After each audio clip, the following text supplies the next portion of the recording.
গণভোটের প্রয়োজন। সেই গণভোট অনুষ্ঠিত হবে ত্রয়োদশ জাতীয় সংসদ নির্বাচনের সাথে একই দিনে। জাতীয় সংসদ নির্বাচন এটি বিভিন্ন প্রার্থীদের ব্যক্তিগত স্বার্থ, দলীয় স্বার্থের বিষয় থাকবে, যার কারণে প্রতিদ্বন্দ্বী সকল প্রার্থী এবং সকল দলগুলো সেদিন তাদের যাবতীয় মনোযোগ নিজ দলের প্রতীক এবং নিজ দলীয় প্রার্থীকে বিজয়ী করার দিকেই তাদের মনোনিবেশ থাকবে, মনোযোগ থাকবে। প্রশাসনে যারা ভালো লোক ছিল, সৎ লোক ছিল, তাদেরকে কোনো দলের ট্যাগ লাগিয়ে গুরুত্বপূর্ণ জায়গা থেকে সরিয়ে দেওয়ার জন্য চেষ্টা করা হচ্ছে। যদি এভাবেই নির্বাচনের আগ পর্যন্ত পরিস্থিতি একদিকে চলে যেতে চায়, তাহলে এই দেশে সুষ্ঠু নির্বাচন হওয়ার কোনো সম্ভাবনা থাকবে না। আসসালামু আলাইকুম দর্শক, আপনারা হয়তোবা ইতিমধ্যে জেনেছেন 13ই নভেম্বর বৃহস্পতিবার অন্তর্বর্তীকালের প্রধান উপদেষ্টা ডক্টর মোহাম্মদ ইউনূস জাতির উদ্দেশ্যে ভাষণ দেন। সেই ভাষণে বলেন, যেদিন নির্বাচন হবে একই দিনে গণভোট হবে। দর্শক, একথা মানতে পারলেন না খিলাফত মজলিস এবং জামাত। দর্শক এই সিদ্ধান্তকে প্রত্যাখ্যান করলেন। বিস্তারিত আজকের ভিডিওতে থাকছে। আজকের সম্পূর্ণ ভিডিওটি দেখলেই সবকিছু বুঝতে পারবেন ইনশাআল্লাহ। তো দর্শক, চলুন বিস্তারিত দেখে আসি। গণভোটের প্রয়োজন। সেই গণভোট অনুষ্ঠিত হবে ত্রয়োদশ জাতীয় সংসদ নির্বাচনের সাথে একই দিনে। জাতীয় সংসদ নির্বাচন এটি বিভিন্ন প্রার্থীদের ব্যক্তিগত স্বার্থ, দলীয় স্বার্থের বিষয় থাকবে, যার কারণে প্রতিদ্বন্দ্বী সকল প্রার্থী এবং সকল দলগুলো সেদিন তাদের যাবতীয় মনোযোগ নিজ দলের প্রতীক এবং নিজ দলীয় প্রার্থীকে বিজয়ী করার দিকেই তাদের মনোনিবেশ থাকবে, মনোযোগ থাকবে। এজন্য গোটা দেশের সকল জনগণের দৃষ্টি থাকবে দলীয় এবং সংসদীয় নির্বাচনের দিকে, এবং সেই ক্ষেত্রে গণভোটের যেই মানুষের প্রতি আগ্রহ, এটা অনেকটাই হ্রাস পাবে বলে আমরা আশঙ্কা করছি। কাজেই সেই হিসাবে মানুষ যখন ভোট কেন্দ্রে যাবে, তখন মানুষের টেন্ডেন্সি এবং মানুষের মনোযোগ, মানুষের যে সিরিয়াসনেস, সেটা সংসদ নির্বাচনকে কেন্দ্র করে থাকবে। সেই ক্ষেত্রে দেখা যাবে যে অনেক ভোটার গণভোটে অংশগ্রহণ করবে না। সেই ক্ষেত্রে এমন আশঙ্কা রয়েছে যে গণভোট হার অনেক কমে যাবে। গণভোটের হার যদি অনেক কমে যায়, সেক্ষেত্রে জুলাই সনদের যে আইনি ভিত্তি, সেটা দুর্বল হয়ে পড়বে। সেই ক্ষেত্রে সংসদ নির্বাচনে যারা বিজয়ী হবে, সেই বিজয়ী সংসদ নির্বাচনে বিজয়ী দলের কাছ থেকে এমন একটি আশঙ্কা যারা বোদ্ধামহল তারা করেন, যে তারা সেক্ষেত্রে জুলাই সনদ এটি গণমানুষের ম্যান্ডেট পায়নি মর্মে এমন একটি অজুহাত তারা দাঁড় করিয়ে জুলাই সনদ পরবর্তীতে কার্যকর করার ক্ষেত্রে, বাস্তবায়ন করার ক্ষেত্রে গড়িমসি তৈরি হতে পারে ইত্যাদি নানা কারণে। এক কথায় বলতে গেলে জুলাই সনদ নিয়ে যে গণভোট, সেই গণভোটটি তার তাৎপর্য হারাবে, জনগণের দৃষ্টি আকর্ষণ করতে ব্যর্থ হতে পারে। গণমানুষের এবং রাজনৈতিক সকল দল, পক্ষ, সংসদ সদস্য প্রার্থীদের তাদের সম্পূর্ণ তৎপরতা এই সংসদ নির্বাচনকে কেন্দ্র করে পরিচালিত হওয়ার কারণে গণভোটের প্রয়োজনীয়তা এবং গণভোটের তাৎপর্য, গণভোটের প্রতি মানুষের যে আগ্রহ, সেটা অনেকটাই হ্রাস পাওয়ার আশঙ্কা করছি। এই কারণেই সঙ্গত কারণে আমরা দাবি জানিয়ে আসছি জোরালোভাবে যে পৃথকভাবে গণভোট জাতীয় সংসদ নির্বাচনের আগেই অনুষ্ঠিত হতে হবে। এটি হলো একটি বিষয়। দ্বিতীয় বিষয় হলো যে যদি আগেই গণভোট অনুষ্ঠিত হওয়ার মধ্য দিয়ে জুলাই সনদের আইনি ভিত্তি চূড়ান্ত হয়, তাহলে সেই ক্ষেত্রে জাতীয় সংসদ নির্বাচনেরও একটি সুস্পষ্ট রূপরেখা সামনে আসবে। এর মধ্যে যে বেশ কিছু বিতর্কিত বিষয় আছে, সেই বিতর্কিত বিষয়গুলোর সমাধান আগে থেকেই হয়ে যাবে।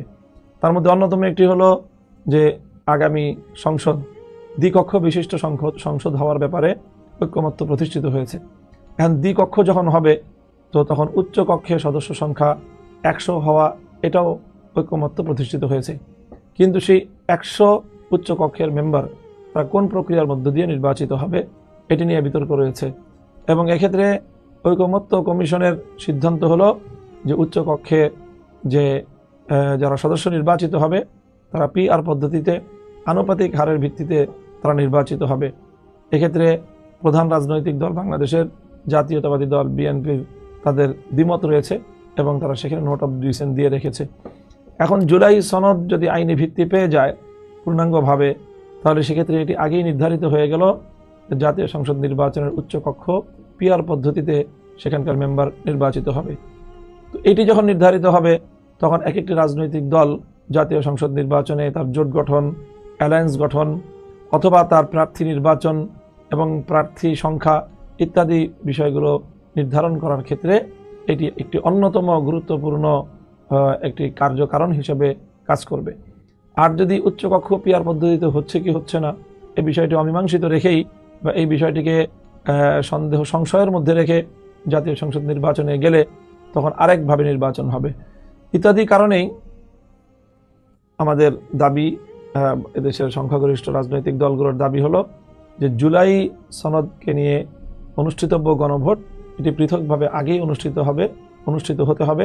এরপরে সেই জুলাই সনদের ভিত্তিতে ত্রয়োদশ জাতীয় সংসদ নির্বাচন হতে হবে। নাহমাদুহু ওয়া নুসাল্লি আলা রাসূলিল কারীম।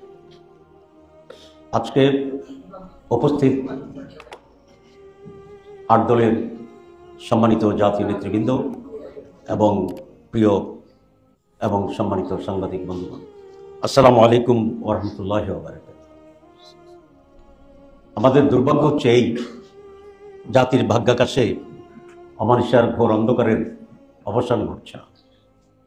54 বছরের স্বাধীন বাংলাদেশে বারবার সরকার পরিবর্তন হয়েছে, শাসনের পরিবর্তন হয়েছে, কিন্তু শোষণের কোনো পরিবর্তন হয়নি। নেতৃত্বের ব্যর্থতাই এই জাতির সবচেয়ে বড় কলঙ্ক।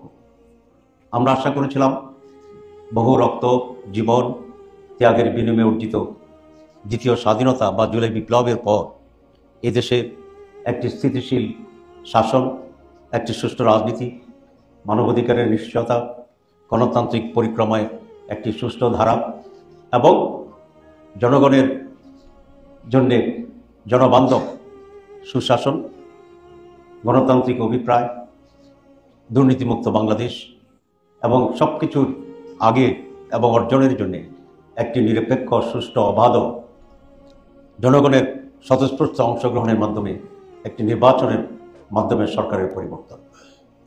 এবং আজকের যে ইন্টারিম গভর্নমেন্ট, তাদেরও 3টি মৌলিক অঙ্গীকারের মাধ্যমে যাত্রা শুরু হয়েছিল এবং এই সরকারকে জনগণের বিপ্লবের পর জনগণের অভিপ্রায়ে ক্ষমতায় অধিষ্ঠিত করানো হয়েছিল। এবং আমরা বারবার বলেছি, আপনারা জানেন যে 3টি সুস্পষ্ট বক্তব্য নিয়ে প্রধান উপদেষ্টা জাতির কাছে ওয়াদা দিয়েছিলেন। একটি ছিল একটি পূর্ণাঙ্গ সংস্কারের ব্যবস্থা গ্রহণ করা, যেটি আগামী দিনের সুশাসনকে নিশ্চিত করবে, জন আকাঙ্ক্ষাকে পূরণ করবে। যারা অপরাধী ছিল, গণহত্যার সাথে জড়িত ছিল, তাদের জন্য দৃশ্যমান বিচারের ব্যবস্থা গ্রহণ করবে, আর একটি অবাধ সুষ্ঠু নির্বাচনের ব্যবস্থা করবে। সংস্কারের জন্য সরকারের উদ্যোগেই বৈধভাবে উইথ গেজেট নোটিফিকেশন একটি সংস্কার কমিটি করা হয়েছিল, যেটাকে আলটিমেটলি ন্যাশনাল কনসেনসাস কমিশন হিসাবে আমরা অভিহিত করেছি, যেটাকে সংক্ষেপে এনসিসি বলা হয়। এবং সংস্কার করার ক্ষেত্রে প্রায় প্রতিটি দলেই আমরা ঐকমত্য ছিলাম, সিনসিয়ার ছিলাম এবং প্রচুর সময় দিয়ে একটি বিশাল কমিশন 31টি দলের সমন্বয়ে আমরা ঘন্টার পর ঘন্টা, দিনের পর দিন, ইভেন মাসের পর মাস সেখানে কাটিয়ে একটা ঐকমত্য কাছে আমরা পৌঁছেছিলাম। এবং ঐকমত্য কমিশন একটি পূর্ণাঙ্গ রিপোর্ট সরকার কাছে জমা দিয়েছিল এবং যে সংস্কারগুলো করা হয়েছিল সেগুলোর ব্যাপারে আমরা সকল দল সেখানে সিগনেচারও করেছিলাম। জাতি অত্যন্ত আনন্দের সাথে, আশায় বুক ভরে এই আস্থার মাধ্যমে নির্বাচনে অগ্রসর হওয়ার জন্য প্রস্তুত হচ্ছিল যে কমিশনের সংস্কারগুলোর ব্যাপারে আমরা সিগনেচার করেছিলাম, সেগুলোর ভিত্তিতেই একটি অবাধ এবং সুষ্ঠু নির্বাচন হবে। কিন্তু হঠাৎ করে একটি বড় দল এই সংস্কারের প্রশ্নে তারা দ্বিমত পোষণ করছিলেন এবং শুরু থেকেই তারা সংস্কার চান না, এরকম একটি মনোভাবও তারা প্রকাশ করেছিলেন। আমরা আশা করেছিলাম সরকার এবং প্রফেসর ইউনূসের মতো একজন বিশাল ব্যক্তিত্ব, যিনি একজন নোবেল লরেট এবং বিশ্বব্যাপী তার অত্যন্ত সম্মান এবং সুনাম আছে, তার প্রতি আমাদেরও অগাঢ় আস্থা আছে, আহ্বান ছিল। আমরা ভেবেছিলাম যে উনি কোনো অন্যায় চাপে নতি স্বীকার না করে জনগণের স্বার্থে, দেশের স্বার্থে অটল থেকে উনি সংস্কার কমিশনের দেওয়া সুপারিশের ভিত্তিতেই সিদ্ধান্ত গ্রহণ করবেন। কিন্তু গতকালকে ওনার ভাষণের মাধ্যমে আমরা বিস্ময়ের সাথে লক্ষ্য করেছি সরকার নিয়োজিত কমিশনের সুপারিশকে গ্রহণ না করে সেখানে যথেষ্ট কাটছাঁট দিয়ে একটি দলের সাথে ব্যাপক কম্প্রোমাইজ করে জনগণের স্বার্থ নয়, একটি বিশেষ দলের স্বার্থেই অনেক পরিবর্তনের তার ভাষণ দিয়েছেন, যার ফলে জনগণ এবং দেশবাসী অত্যন্ত হতাশ হয়েছে। একটা বিষয়ে উনি কিছুটা দৃঢ়তা প্রদর্শন করতে পেরেছেন, সেটা হচ্ছে বিএনপি কখনোই আদেশের মাধ্যমে এটাকে সাংবিধানিক ভিত্তি দেওয়ার ব্যাপারে একমত ছিল না, তারা বিরোধিতা করেছিলেন। তারা একটি অধ্যাদেশের মাধ্যমে এই সংস্কারগুলোকে গ্রহণ করার জন্য প্রস্তাব করেছিলেন। এখানে ডক্টর ইউনূস সংস্কার কমিশন প্রস্তাবিত আদেশ দেওয়ার যেটা দিয়েছিলেন সেটির উপর উনি দৃঢ় ছিলেন। এই জন্য ওনাকে আমরা ধন্যবাদ জানাই।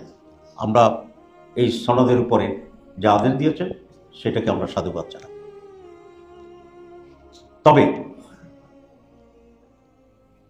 আমাদের সংস্কার কমিশন যে আঙ্গিকে প্রস্তাব করেছিলেন সেখান থেকেই তার ভাষণে সনদের ব্যাপারে কিছু পরিবর্তন আনা হয়েছে, যেটা সঠিক হয়েছে বলে আমরা মনে করি না।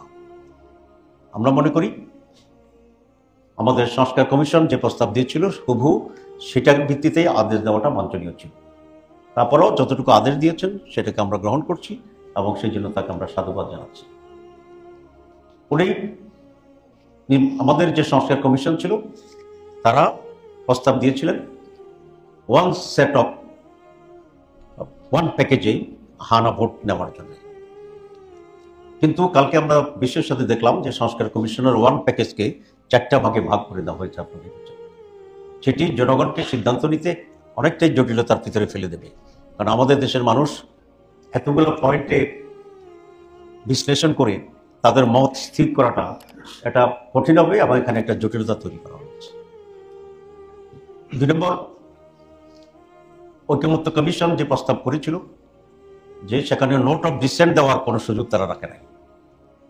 এটি একটি দল তার নোট অফ ডিসেন্টকে হানা ভোটের আওতায় আনার জন্য প্রস্তাব করেছিল। আপনারা জানেন যেটা একেবারেই একটি অবৈধ আবদার ছিল, কারণ নোট অফ ডিসেন্ট হচ্ছে কোনো একটি দলের তার মতের ভিন্নতা আছে, কিন্তু হানা ভোট হবে যেটা কমিশন সিদ্ধান্ত নিয়েছে সেই সিদ্ধান্তের ভিত্তিতে। কারণ বিভিন্ন দলের অনেকগুলো নোট অফ ডিসেন্ট আছে, তাহলে হানা ভোটের ভিতরে প্রত্যেকটা নোট অফ ডিসেন্ট তাকে ইনক্লুড করা যায় না। নোট অফ ডিসেন্ট মানেই হচ্ছে একটা সিদ্ধান্ত হয়েছে, আমি তার বিপরীতে আছি এবং সিদ্ধান্তের ভিত্তিতে হানা ভোট হবে, এটা হচ্ছে জাস্টিফাইড কথা। আমি এর আগেও ব্যাখ্যায় বলেছিলাম, আপনারা জানেন যে কোর্টে, হাইকোর্টে বা সুপ্রিম কোর্টের 3 জনের বেঞ্চ হয়, অনেক সময় 2 জন যে একমত হয় সেটাই রায় হয়, আর যেটা নোট অফ ডিসেন্ট দেন সেটা একটা রেকর্ড হিসাবে থাকে, কিন্তু রায়ের ক্ষেত্রে এটার কোনো ভ্যালু নেই। সুতরাং কনসেনসাস কমিশনের যেটা মেজরিটি, নট মেজরিটি, মোর দেন 90%, মোর দেন 85% এরকম সংখ্যায় লোকেরা যেখানে একমত হয়েছে সে ভিত্তিতে সিদ্ধান্ত হয়েছে। কোনো কোনো দল কোনো কোনো বিষয়ে তার নোট অফ ডিসেন্ট দিয়েছে, সেটা নোট অফ ডিসেন্ট হিসেবে থাকতে পারে, কিন্তু সিদ্ধান্ত এবং গণভোটের জন্য সেটা কোনো ফ্যাক্টর হতে পারে না। সরকার বিএনপি নোট অফ ডিসেন্টকে অ্যাকোমোডেট করার জন্য 4টা ভাগ করে করেই হানা ভোটের জন্য সেই মতামতটাকে তারা ডিভাইড করেছেন, যেটা সুস্পষ্টভাবে একটি অপ্রচলিত এবং আইনের বিপরীতে, ন্যায় প্রতিষ্ঠার বিপরীতে একটি বিশেষ দলকে অ্যাকোমোডেট করার জন্যই এই ফ্র্যাকশনাল বা 4টা ভাগে ভাগ করে হানা ভোটের জন্য দেওয়া হয়েছে, যেটা একদিকে জটিল, অন্যদিকে একটি দলকে অন্যায়ভাবে অ্যাকোমোডেট করার একটা সুযোগ এখানে করে দিয়েছে। 3 নম্বর যেটা, সেটা হচ্ছে আপনারা জানেন যে আমাদের ঐকমত্য কমিশন বলেছিল যে এই সনদের আদেশের পরে যারাই নির্বাচিত সরকারে আসবে তারা 180 কার্য দিবসের মধ্যেই এগুলোকে সাংবিধানিকভাবে অন্তর্ভুক্ত করতে হবে, আর যদি না করে এটা অটোমেটিক্যালি গৃহীত হয়েছে বলে বিবেচিত হবে। এখানে এটা গ্রহণ করার একটা অটো কম্পালশনের সুযোগ এখানে ছিল এবং এটাই বাঞ্ছনীয়, কারণ কোনো দল ক্ষমতায় গিয়ে যদি এটা করতে না চায় তাহলে তার উপরে বাধ্যবাধকতা থাকার সুযোগ না থাকলে তাহলে এই যে সনদ এতদিনের কনসেনসাস কমিটির যে প্রচেষ্টা সেটাই ব্যর্থ হয়ে যাবে পরিপূর্ণভাবে। এই সরকারকে আমরা দেখলাম কালকের ঘোষণায়, প্রধান উপদেষ্টার ভাষণে সেই বাধ্যবাধকতার জায়গাটিকেই তারা সেখানে রাখেননি, এটাও বিএনপির দাবিকেই পূরণ করা হয়েছে। তারা বলেছেন করতে হবে, এবং করতে হওয়ার যে আইনি ব্যাখ্যাটা এটা সরকার সেখানে দেয়নি, যে করতে হবে মানেই করতেই হবে, এই বিষয়টিও কিন্তু তারা ক্লারিফাই করেন। আমি এক্সপার্টদের সাথে আলোচনা করেছিলাম যে করতে হবে মানে কি, এটাকে না করলে যে অটোমেটিক্যালি হয়ে যাবে তার মতো এটা শক্তিশালী কোনো বিধান কিনা। সেখানে এক্সপার্টরা বলছে না, তার মতো শক্তিশালী বিধান নয়, তবে কোর্টে যাওয়া যাবে, সেখানে জাজেরা যে রায় দেন সে রায় হবে। তাহলে বাধ্যবাধকতার যে পয়েন্টটা ছিল সেখান থেকেও সরকার সরে আসছে এবং এটাও বিএনপির দাবিকেই পক্ষান্তরে পূরণ করা হয়েছে। আমরা দেখলাম যে সরকার খুব স্পষ্টভাবে বলেছেন যে জাতীয় নির্বাচন এবং গণভোট একদিনেই হবে। আসলে পুরো জাতি চেয়েছিল গণভোট আলাদা হইতে হবে। আপনারা দেখেছেন গণভোটের প্রশ্নে কতগুলো বেসরকারি সার্ভে সংস্থা, ওপিনিয়ন যারা বিল করেন তারা অনলাইনে সার্ভে করেছে এবং সে অনলাইনে দেখা গেল যে 80%-এরও বেশি লোক আপনার গণভোট আলাদা দিনে জাতীয় নির্বাচন আগে করার পক্ষেই সেখানে মত দিয়েছে। একটি বড় দল একসাথে চেয়েছে। এটা কারণটা কি? কারণ হচ্ছে এই বিগত কতগুলো বিশ্ববিদ্যালয় নির্বাচনে আপনারা দেখেছেন যে ছাত্রদের, যুবকদের বা ছাত্রছাত্রীদের মত একটি দলের বিপক্ষে গেছে। কার পক্ষে গেছে সেটা আমি বলতে চাই না, কিন্তু একটি দলের বিপক্ষে গিয়েছে। কারণ আওয়ামী লীগকে দেশ থেকে বিতাড়িত করার যে প্রেক্ষিতটা ছিল সেটা ছিল দুঃশাসন, লুটপাট, অত্যাচার, হত্যা, গুম ইত্যাদি। আওয়ামী লীগ বিতরণের পরে যে 13 মাস 14 মাস ক্রান্ত হয়েছে, সেখানে এলাকা এলাকায়, গ্রামে গ্রামে আরেকটি দলের লোকদের, কর্মীদের যে আচরণ মানুষ দেখেছে, সেই আচরণে মানুষ তাদের ব্যাপারেও এক ধরনের নেগেটিভ মনোভাব তৈরি হয়েছে, যেটা রিফ্লেকশন হচ্ছে বিশ্ববিদ্যালয়। সুতরাং সেই দলটি জানে যদি একটা গণভোট হয় আগেই, নির্বাচনের আগে, তাহলে এই গণভোটও 80% লোক তাদের চিন্তা এবং চেতনার বিপরীতে যাবে, যা নির্বাচনের আগে একটি দলের বিরুদ্ধে রেফারেন্ডাম হিসেবে বিবেচিত হইতে পারে। সে আশঙ্কা থেকে তারা বলছে যে গণভোট আগে হলে জীবনেও মানবে না, মানে তো শক্ত কথা। তো কিন্তু সরকার তাদের এই দাবির প্রতিও নথি স্বীকার করে গণভোট এবং জাতীয় ভোটকে একই দিনেই করার ব্যাপারে সিদ্ধান্ত ঘোষণা করছে। আমরা যারা এখানে আজকে 8 দল আছি, যারা মেজরিটি জনগণকে আমরা রিপ্রেজেন্ট করি, এই 8 দলের পক্ষ আমরা সবসময় বলে আসছি, জনগণ বলে আসছে, এবং যে বেসরকারি যে আমরা সার্ভে রিপোর্ট দেখলাম সেখানে জনমতের যে রিফ্লেকশন হয়েছে সবটাই ছিল গণভোট আলাদাভাবে জাতীয় নির্বাচনের আগে হতে হবে। কারণ গণভোট হচ্ছে সংস্কার ইস্যুতে, আর জাতীয় ভোট হচ্ছে সরকার গঠনের ইস্যুতে, দুটো একেবারে ভিন্ন জিনিস ছিল। গণভোট যদি একই দিনে হয় তাহলে আমরা পরিষ্কার বলেছি যে সংস্কারের যে ইস্যুটি আছে, হানা, সেটি সেদিন গুরুত্বহীন হয়ে যাবে। প্রত্যেকটি দল তার স্বসমার্কায় নিজ দলের পক্ষে জনমত ভোট পাওয়ার জন্যই সেদিন তার সম্পূর্ণ মনোযোগী হবে। সুতরাং একই দিনে যদি হয় তাহলে সংস্কারের গণভোট সেদিন গুরুত্বহীন হবে এবং সেখানে খুব কম লোকেরাই এই ভোটটি দেওয়ার ব্যাপারে আগ্রহী হবে, বরং প্রত্যেকটা দল তার দলের পক্ষে জনগণকে একমত করার জন্য, পজিটিভ করার জন্য চেষ্টা চালাবে। এটা একেবারেই মিনিমাইজ হয়ে যাবে এবং গুরুত্বহীন হয়ে যাবে। যদি ভোট সেদিন মানুষের মনোযোগের অভাবে কম হয় তাহলে যারা সংস্কার চাচ্ছে না তারাই সেদিন আবার এই প্রশ্ন উঠাবে, যেহেতু গণভোটের ব্যাপারে ভোট কম হয়েছে, সুতরাং এটা জনগণ চাইনি বলে বিবেচিত হোক, এবং তারা সংস্কার থেকে সেদিন চলে যাবে। এটা একটা ফাঁদ আমরা মনে করি, এবং আনফর্চুনেটলি এই সরকার বুঝি হোক না বুঝি হোক, ইচ্ছাকৃতভাবে হোক অথবা ষড়যন্ত্রের শিকার হয়ে হোক, তারা একটি দলের সে ফাঁদে পা দিয়েছে এবং সংস্কারকে প্রায় গুরুত্বহীন করে ফেলেছে, এর আগেও আমরা দেখেছি যে এই সরকার এই দলটির প্রতি নানাভাবে তাদের আনুগত্য অথবা তাদের দুর্বলতা প্রকাশ করছে। সেটা শুরু হয়েছিল লন্ডনে গিয়ে নির্বাচনের তারিখ ঘোষণা করা, অন্যান্য দলগুলোর সাথে আলোচনা না করেই নির্বাচন কমিশনের রোডম্যাপ ঘোষণা করে দেওয়া, এবং বিভিন্ন সময়ে তাদের আচরণে একটি দলের দাবিকে অধিকতর গুরুত্ব দেওয়ার যে প্রবণতা, সবটা মিলেই আজকে জাতির কাছে এটা প্রতিমান হয় যে এই সরকার এখন আর নিরপেক্ষ সরকার নয়। এই সরকার একটি দলের প্রতি অনুগত অথবা একটি দলের প্রতি, দলকে ক্ষমতা আনার জন্যে, জেনাতন একটি নির্বাচন আয়োজনের জন্যই তাদের প্রচেষ্টা আছে বলে আমরা মনে করি। আজকে আমি খুব স্পষ্ট করে বলতে চাই যে আজকে প্রধান উপদেষ্টাকে নানাভাবে বিভ্রান্ত করছে 3 জন উপদেষ্টা, এবং তারা ভুল তথ্য দিয়ে নানাভাবে বুঝিয়ে একটি দলের হয়ে কাজ করে সরকারকে একটি সুষ্ঠু নির্বাচন যাতে হতে না পারে সেদিকে নিয়ে যাওয়ার জন্য একটি সুকৌশলে অপচেষ্টা চালিয়ে যাচ্ছে। আমরা আজকের এই মুহূর্তে স্পষ্টভাবে ঘোষণা দিতে চাই, আমরা 8 দল এবং আমাদের সাথে আরও কিছু দল আছে যারা ফর্মালি না আসলেও আমাদের সাথে যোগাযোগ আছে, আমরা সকলেই আগামী ফেব্রুয়ারি মাসে রোজার আগেই একটি জাতীয় নির্বাচন অনুষ্ঠিত হোক এই ব্যাপারে দৃঢ় প্রতিজ্ঞবদ্ধ এবং সেই জন্যই আমরা আমাদের সকল প্রস্তুতি সম্পন্ন করার জন্য আমরা মাঠে কাজ করছি। কিন্তু যেই কারণে জনগণ বিগত 15 বছর আওয়ামী লীগের পিরিয়ডে বঞ্চিত হয়েছিল ভোট থেকে, এবং সেরকম অবস্থার পরিপ্রেক্ষিতে আজকে বাংলাদেশের এই দুরবস্থা তৈরি হয়েছে। ঠিক একইভাবে আরেকটি নির্বাচনের মহড়া চলছে কিনা, আরেকটি পরিকল্পিত এবং পূর্ব নির্ধারিত নির্বাচনের আয়ের ভিত্তিতে নির্বাচন অনুষ্ঠিত হচ্ছে কিনা, এ ব্যাপারে আমাদের মনে এবং জনগণের মনে আশঙ্কা তৈরি হচ্ছে। সরকারের আচরণ আমাদেরকে এই কথা বিশ্বাস করতে বাধ্য করছে যে এই সরকারের অধীনেও কোনো সুষ্ঠু অবাধ নির্বাচন অনুষ্ঠান করা সম্ভব নয়। নির্বাচন অবাধ হওয়ার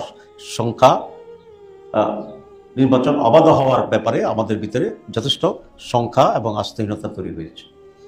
আমরা দেখছি এই সরকার আসার পর থেকে লেভেল প্লেইং ফিল্ড যেটা তৈরির জন্য আমরা বলছি, সেটার ব্যাপারে এই সরকার আদৌ মনোযোগী নয়, বরং সরকারের কয়েকজন উপদেষ্টার সহযোগিতায় একটি বিশেষ দলের পক্ষ থেকে প্রশাসনকে দলীয় প্রশাসনে রূপান্তর করার জন্য চেষ্টা হচ্ছে। আপনারা জানেন ইতিমধ্যে কিছু কিছু পরিবর্তন হচ্ছে এবং সেখানে একটি বিশেষ দলের প্রতি অনুগত লোকদেরকেই সেখানে অ্যাপয়েন্টমেন্ট দেওয়ার চেষ্টা হচ্ছে এবং চেষ্টা করছে। প্রশাসনে যারা ভালো লোক ছিল, সৎ লোক ছিল, তাদেরকে কোনো দলের ট্যাগ লাগিয়ে গুরুত্বপূর্ণ জায়গা থেকে সরিয়ে দেওয়ার জন্য চেষ্টা করা হচ্ছে। যদি এভাবেই নির্বাচনের আগ পর্যন্ত পরিস্থিতি একদিকে চলে যেতে চায়, তাহলে এদেশে সুষ্ঠু নির্বাচন হওয়ার কোনো সম্ভাবনা থাকবে না। যদি আরেকটি নির্বাচন সুষ্ঠু এবং সকলের অংশগ্রহণ না হয়, তাহলে দেশের জন্য যে আরও বেশি বিপর্যয় এবং অন্ধকার ভবিষ্যৎ অপেক্ষা করছে, এ ব্যাপারে কোনো সম্ভব। আমরা পরিষ্কার করে এখন বলতে চাই, 1 নম্বর সেটা হচ্ছে প্রধান উপদেষ্টা যে ভাষণ দিয়েছেন, একই দিনে নির্বাচন, গণভোট এবং জাতীয় নির্বাচন, সেটা পরিবর্তন করে অনতিবিলম্বে আলাদাভাবে গণভোট করার তারিখ উনি ঘোষণা করবেন, এটা আমরা আশা করি। 2, কমপক্ষে 3 জন উপদেষ্টা আছে যারা ওনাকে মিসগাইড করতেছে, আমরা তাদের অপসারণ দাবি করছি। আপনারা হয়তো প্রশ্ন করবেন যে তাদের নাম বলেন। আমরা আজকেও নাম বলতে চাই না, তবে আমরা প্রধান উপদেষ্টার কাছে তাদের নাম আমরা প্রেরণ করব। এরপরেও যদি সেটার ব্যাপারে কোনো যারা এই সমস্ত ষড়যন্ত্রের পিছনে প্রধান হোতা হিসেবে কাজ করছেন এবং ওনাকে মিসগাইড করছেন, এটা ওনার ব্যক্তি যে ইমেজ আছে সেটা রক্ষার জন্যে এবং সুষ্ঠু নির্বাচনে যেটা আমরা অপরিহার্য, যদি তারপরও কোনো পরিবর্তন আসে, তাহলে প্রকাশ্যে নাম আমরা জানিয়ে দেবো কিনা সে ব্যাপারেও আমরা বিবেচনা করব। কিন্তু এই ব্যাপারে আমরা তাদের জাতির সামনে তাদের সম্মানকে প্রশ্নবিদ্ধ না করার জন্য আমরা প্রধান উপদেষ্টার কাছে তাদের নামকে আমরা পেশ করব ইনশাআল্লাহ। 2, প্রশাসনের যে সমস্ত পরিবর্তন হচ্ছে সেখানে নিরপেক্ষ এবং বিশেষ করে সৎ এবং জবাবদিহি আওতায় থাকতে পারে এই মনোভাবের লোকদেরকেই নিয়োগ করতে হবে এবং নিরপেক্ষ ভূমিকা পালন করার জন্য সেখানে চেষ্টা করতে হবে। তো আজকে আমরা এ সমস্ত দাবি জানাচ্ছি। 16 তারিখে আমাদের 8 দলের শীর্ষ নেতৃবৃন্দের বৈঠক আছে পূর্ব নির্ধারিত। সেই বৈঠক থেকেই সার্বিক করণীয় আমাদের কি হবে সে ব্যাপারে চূড়ান্ত সিদ্ধান্ত গ্রহণ করা হবে। আজকে আমাদের পূর্ব নির্ধারিত একটা কর্মসূচি ছিল ঢাকা সহ সারা দেশে বিক্ষোভ সমাবেশ। আমরা কালকে 8 দল বসে আলোচনা করেছি। ঢাকায় যেহেতু সাংবাদিক সম্মেলনের মাধ্যমে আজকে আমাদের বক্তব্য আমরা রাখবো, সেই জন্য ঢাকার বাইরে সকল কর্মসূচি যথাযথভাবে পালিত হচ্ছে এবং পালিত হবে বিকাল পর্যন্ত। আর ঢাকায় আজকে সাংবাদিক সম্মেলনের মাধ্যমে আমাদের বক্তব্য আমরা হাজির করলাম এবং এখানে আজকের বিক্ষোভ সমাবেশ আর এই প্রোগ্রামের মাধ্যমে এটা রিপ্লেস করা হবে। আপনাদের সবাইকে ধন্যবাদ।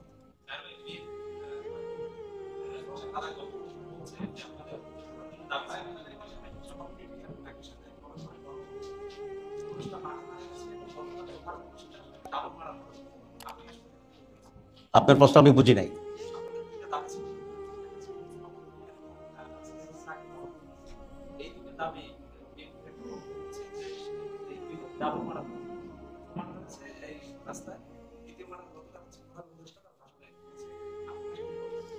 জি, আমরা তো সে কথাই বলেছি যে প্রধান উপদেষ্টার ভাষণ একটি দলের প্রতি আনুগত্যে প্রকাশ পেয়েছে এবং এর মাধ্যমে জাতি যে একটি নিরপেক্ষ সুষ্ঠু নির্বাচন আশা করেছিল, জাতি সে আকাঙ্ক্ষা ব্যাহত হয়েছে। এটা 1 নাম্বার।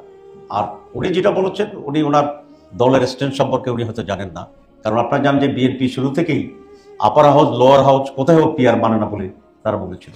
কিন্তু গতকালকের ভাষণে পিআরটা কিন্তু সেখানে প্রধান উপদেষ্টা বলেছে অ্যাকসেপ্টেড হবে। তো সুতরাং ডাবল মার্ডার যদি হয় তাহলে বোধহয় আমাদের হত্যা করতে গিয়ে ওনার নিজেরা নিহত হয়ে গেছে।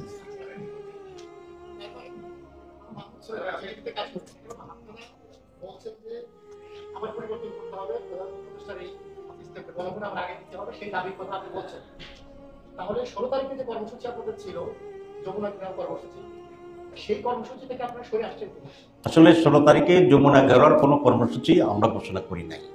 আমরা যেটা বলেছিলাম যে 16 তারিখে আমাদের শীর্ষ নেতৃবৃন্দ বসে পরবর্তী কর্মসূচি ঘোষণা করা হবে। সুতরাং শীর্ষ নেতৃবৃন্দ বসার যে কর্মসূচি সেটা অব্যাহত আছে এবং 16 তারিখেই আমাদের শীর্ষ নেতৃবৃন্দ বসে আগামীতে আমাদের কি কর্মসূচি হবে এ বিষয়ে সিদ্ধান্ত গ্রহণ করা হবে। সুতরাং আমাদের প্রোগ্রামে কোনো পরিবর্তন হয়নি। আর যমুনায় যেটা আপনি বলেছেন এ ধরনের কর্মসূচি আমরা ঘোষণা করি।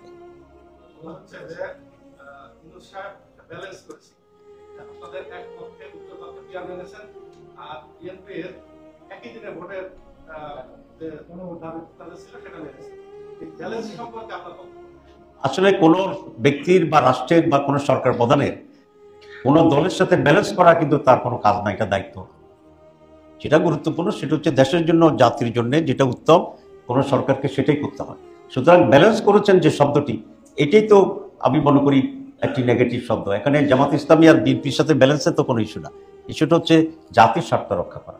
আমরা মনে করি যে উনি যে আদেশ দিয়েছেন সেটা সঠিক হয়েছে, কিন্তু আদেশের যেটা কনসেনসাস কমিশন যেভাবে বলছে সেখানে উনি কিছুটা ব্যত্যয় ঘটিয়ে দিয়েছেন, এটা করাটা সমীচীন হয়নি আমাদের কথা। আর 2 নম্বর আমরা স্পষ্ট বলছি, আমরা এখনো বলছি গণভোট এবং জাতীয় নির্বাচন দুটি একেবারে ভিন্ন ইস্যু। ওনার বক্তব্য উনি 2টা কথা বলেছেন, কিছুটা সাশ্রয়ী হবে, কিছুটা একই দিনে তো এরকম, তাহলে তো অনেক কিছুই আপনি একদিন করে ফেলতে পারেন।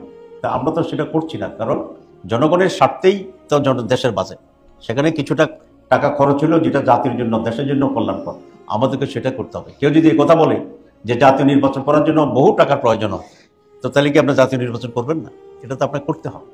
তো এগুলো একেবারেই একটা খোঁড়া যুক্তি এবং এটা কোনো যথার্থ নয়।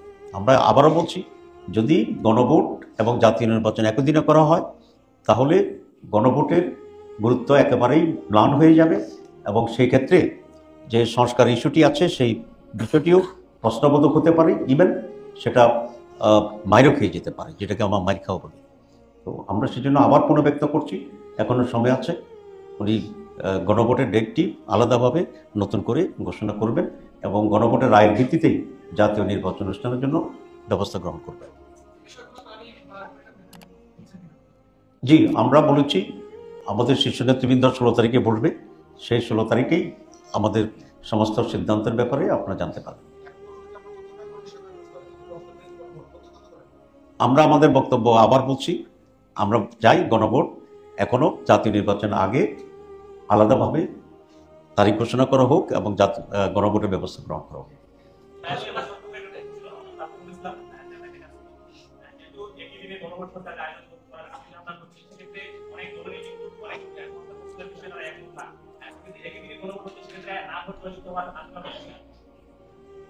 আমরা আমাদের যে বক্তব্যটা আমরা পরিষ্কার করে বলে দিয়েছি যে একই দিনে গণভোট যদি হয় তাহলে গণভোটের গুরুত্ব কমে যাবে।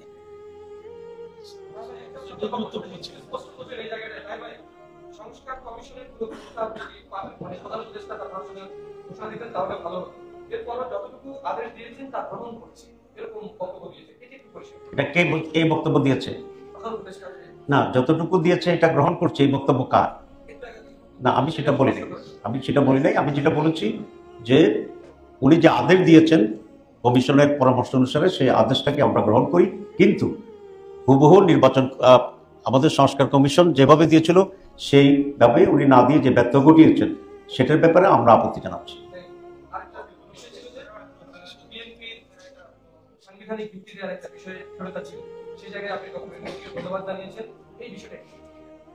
আসলে আপনারা জানেন যে ঐকমত্য কমিশনের যে প্রস্তাবগুলো বাস্তবায়নের ক্ষেত্রে কি পদ্ধতি গ্রহণ করা উচিত সে ব্যাপারে ঐকমত্য কমিশন একটা বিশেষজ্ঞ কমিটি করেছিল।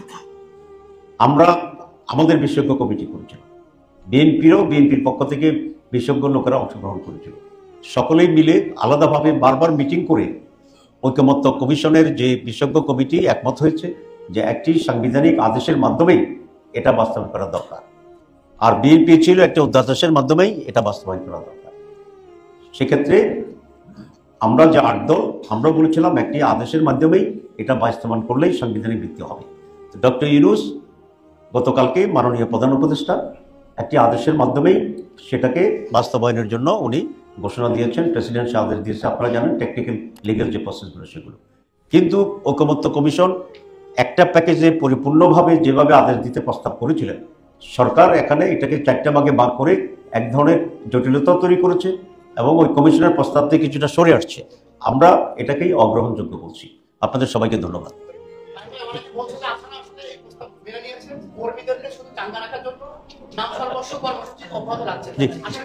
আসলে যারা বলছে তাদের নামে এটা লিখে দেন। তো দর্শক, আশা করি সম্পূর্ণ ভিডিওটি দেখেছেন এবং সবকিছু বুঝতে পেরেছেন। দর্শক, খিলাফত মজলিস এবং জামাতের এই সিদ্ধান্তকে আপনারা কোন চোখে দেখছেন? খিলাফত মজলিস এবং জামাত যে অন্তর্বর্তীকালের প্রধান উপদেষ্টা ডক্টর মোহাম্মদ ইউনূসের সিদ্ধান্তকে প্রত্যাখ্যান করেছে, এ বিষয় নিয়ে আপনাদের মন্তব্য কি? আপনাদের মূল্যবান মন্তব্য অবশ্যই কমেন্ট সেকশনে জানিয়ে দিবেন। তো দর্শক, আজকের এই ভিডিওটি এ পর্যন্তই। আজকের এই ভিডিওটি ভালো লাগলে লাইক এবং শেয়ার করে দিন। আর হ্যাঁ, নিত্য নতুন আপডেট ভিডিও পেতে চ্যানেলটি সাবস্ক্রাইব করতে ভুলবেন না। দেখা হবে নতুন ভিডিওতে। ততক্ষণ ভালো থাকুন, সুস্থ থাকুন। ফি আমানিল্লাহ।